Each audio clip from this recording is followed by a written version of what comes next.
2014 से लेकर 2024 का ये कालखंड, जब भी जम्मू कश्मीर और भारत का इतिहास लिखा जाएगा, जम्मू कश्मीर के लिए स्वर्णिम अक्षरों से अंकित किया जाएगा, ऐसा मेरा बहुत स्पष्ट मानना है। ये 10 साल जम्मू कश्मीर के लिए शांति और विकास के 10 साल रहे, सुशासन के 10 साल रहे हैं। ये 10 साल में मैक्सिमम टेररिज्म की जगह मैक्सिमम टूरिज्म पर शिफ्ट हुआ है। ये 10 साल सुख और समृद्धि का रास्ता प्रशस्त करने वाले रहे हैं, और ये 10 साल जम्मू कश्मीर के मूल बासिंदों की संस्कृति को ताकत देने वाले ये 10 साल रहे हैं। एक जमाने में धारा 370 की परछाई में यहां पर अलगाववादियों की मांगे, हुर्रियत जैसे संगठन और हुर्रियत जैसे संगठनों के नतमस्तक होती हुई सरकारें हमने देखी थी। ये 10 साल के अंदर आज धारा 370 और 35A पास्ट बन गया है, वो हमारे संविधान का हिस्सा नहीं है। इसका पूरे भारत और जम्मू कश्मीर की जनता को आनंद है। यहां जो शांति, विकास और सामाजिक न्याय जमीन पर उतरने का काम हुआ है, इसका मूल कारण नरेंद्र मोदी जी का एक ऐतिहासिक फैसला 5 अगस्त 2019 को धारा 370 को समाप्त करने का।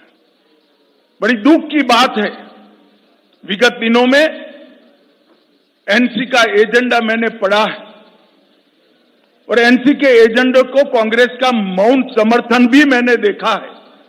मगर मैं आज आप सभी पत्रकार भाइयों के माध्यम से पूरे देश को स्पष्ट कर देना चाहता हूं, धारा 370 इतिहास बन चुकी है, वो कभी लौटकर नहीं आने सकती, हम आने भी नहीं। क्योंकि धारा 370 ही वो कड़ी थी जो कश्मीर के अंदर युवाओं को हाथ में हथियार और पत्थर पकड़ाती थी।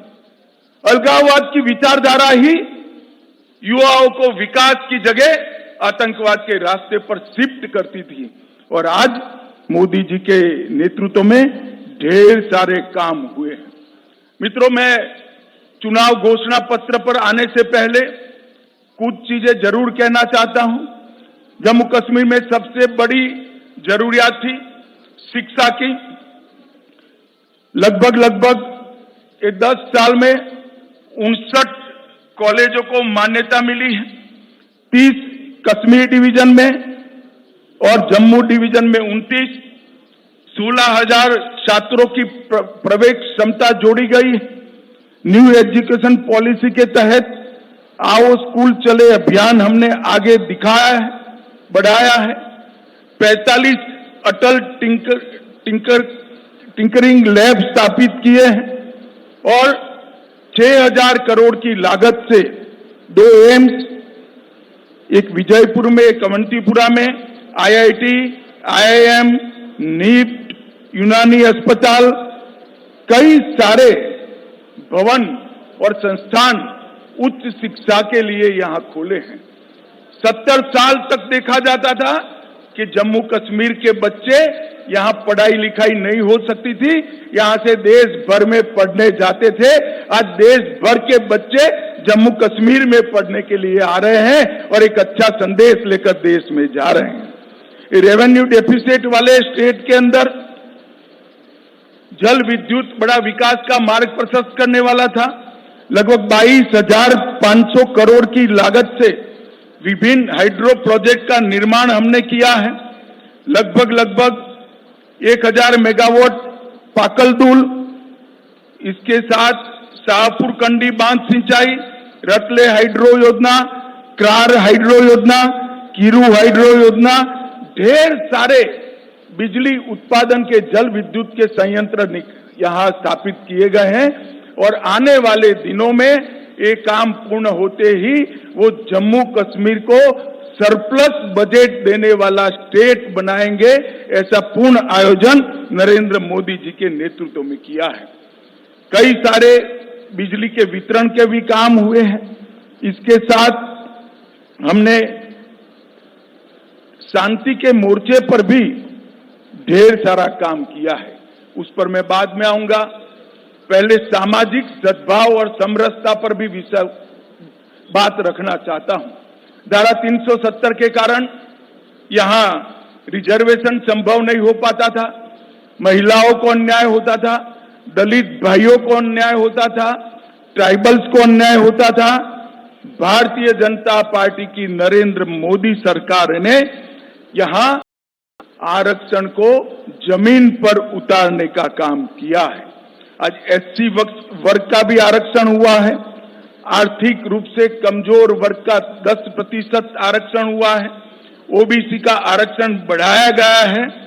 गुर्जर, बकरवाल और पहाड़ियों को सालों से जो आरक्षण नहीं मिलता था, उसको आरक्षण देने की शुरुआत नरेंद्र मोदी जी के नेतृत्व में हुई है। हमने एनसी का एजेंडा देखा है, उन्होंने कहा है कि हम इस पर पुनः विचार करेंगे। मैं श्री उमर अब्दुल्ला को बताना चाहता हूं, उमर साहब, चुनाव का नतीजा जो आए वो आए, हम गुर्जर, बकरवाल और पहाड़ी के आरक्षण को आपको छूने नहीं देंगे, ये बात आप याद रखें। ये भारतीय जनता पार्टी का संकल्प है। भाई और बहनों, ग्रास रूट डेमोक्रेसी, पहले डेमोक्रेसी 3 परिवारों में सीमित होकर रह गई थी। ना पंचायत चुनाव होते थे, ना तहसील पंचायतें बनती थी, ना जिला पंचायतें होती थी।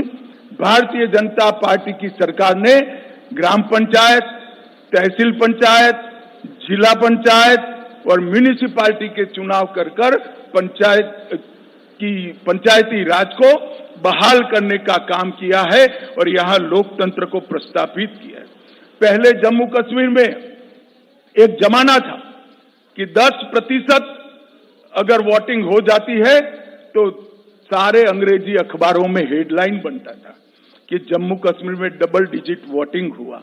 आज मैं बताना चाहता हूं, ब्लॉक विकास परिषद के चुनावों में 98.3% और अभी जो हुआ आम चुनाव उसमें 58.46% वोट, जो रिकॉर्ड वोट है, जो बताता है कि घाटी और जम्मू दोनों की जनता लोकतंत्र के साथ है। बम की परछाइयां, धमाके, मशीन गनों की आवाज कश्मीर में लंबे समय तक सुनी गई। ये 10 साल में धारा 370 हटाने के बाद विशेष रूप से यहां के सुरक्षा परिदृश्य में आमूलचूर परिवर्तन हुआ है। पहले कुल घटनाएं 7,217 10 साल में हुई थी, 4 से 14 में, 14 से 24 में सिर्फ 2272 पर आकर अटकी और वो 70% की कमी बताती है। कुल मृत्यु में 66% और नागरिकों की मृत्यु में 80% कमी दर्ज करने का काम हमारे प्रशासन ने किया है और सिक्योरिटी फोर्सेस की मृत्यु में भी भारी मात्रा में कमी आई है। और इसके साथ जो आम जनों के साथ जुड़ा हुआ है, ऑर्गेनाइज टाउन पेल्टिंग, 2010 के मानांक को पकड़े तो 2654 घटनाएं थी। 31 अगस्त 2024 तक 23 से 24 में एक भी घटना स्टोन पेल्टिंग की नहीं हुई। ऑर्गेनाइज हड़ताल पहले 132 थी, पाकिस्तान में बैठकर हड़ताल का नारा देते थे, घाटी बंद हो जाती थी। 132 के बनाम एक भी बंद नहीं हुआ है। स्टोन पेल्टिंग में नागरिकों की मृत्यु 112 हुई थी, अब 0 है और जख्मी सिक्योरिटी फोर्सेस भी 0 है। 30 साल के बाद घाटी में थिएटर चालू हुए हैं, रात्रि शो चालू हुआ है और 32 साल के बाद ताजिया का जुलूस शांतिपूर्वक तरीके से निकला है। अमरनाथ की यात्रा हो या मां वैष्णो देवी की यात्रा हो, रिकॉर्ड तोड़ यात्रिकों ने जम्मू कश्मीर की विजिट की है और यहाँ के टूरिज्म में बहुत बड़ा बदलाव आया है और बढ़ोतरी हुई है। संपूर्ण टेरर इकोसिस्टम को ध्वस्त करने के लिए ढेर सारे काम करे गए और अभी अभी मैं एनसी का घोषणा पत्र पढ़ता था, मुझे तो आश्चर्य हो रहा है। कोई पॉलिटिकल पार्टी इस प्रकार का घोषणा पत्र जारी करती है और कांग्रेस जैसी राष्ट्रीय दल इसका मौन समर्थन करती। मैं राहुल गांधी जी को पूछना चाहता हूं कि आप देश की जनता के सामने और जम्मू कश्मीर की जनता के सामने स्पष्ट करें, आपका मौन धारण करने से कुछ नहीं होता। क्या नेशनल कॉन्फ्रेंस के एजेंडा के साथ कांग्रेस पार्टी सहमत है या नहीं है? आप हाँ या ना में जवाब दीजिए। मुझे मालूम है वो नहीं देंगे, मैं बता देता हूं वो पूर्णतया सहमत है। क्या एजेंडा है? पत्थरबाजी की घटना करने वालों को हम छोड़ देंगे, टेररिज्म के केस में जो जेल में इन पर पुनर्विचार करेंगे, जो टेररिस्टों के सगे संबंधी पर कठोर कार्यवाही की है इस पर पुनर्विचार करेंगे, फिर से 2 झंडे प्रस्तावित करेंगे। क्या कांग्रेस पार्टी ये एजेंडा के साथ सहमत है? क्या आप 370 फिर से वापिस लाना चाहते हो?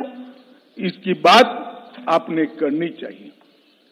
मित्रों, एक दूसरी बात, भारत सरकार की 300 व्यक्तिगत लाभ की योजना है। जैसे 5 लाख तक का हेल्थ का पूरा खर्चा आज जम्मू कश्मीर उठाती है। हर घर में पीने का पानी पहुंचाना है, हर घर में बिजली पहुंचानी है। इस प्रकार की 300 अलग अलग व्यक्तिगत लाभ की योजना है। 300 में से 259 में जम्मू कश्मीर देश में नंबर 1 पर है, नंबर 1 पर है। इससे मालूम पड़ता है कि पूरा परकोलेशन और हम 100% सेंचुरेशन की दिशा में आगे बढ़ रहे हैं। अगर जम्मू कश्मीर की जनता हमें मैंडेट देती है तो मैं विश्वास के साथ कहना चाहता हूं कि अगले 2 साल में 100% सेचुरेशन हम कर दिखाएंगे। भाई और बहनों, हमने जम्मू कश्मीर के चुनाव घोषणा पत्र में ढेर सारे संकल्प लिए हैं, मगर मैं फिर से एक बार कहना चाहता हूं, हमारा सबसे बड़ा संकल्प है शांतिपूर्ण, सुरक्षित, विकसित और समृद्ध जम्मू कश्मीर का निर्माण।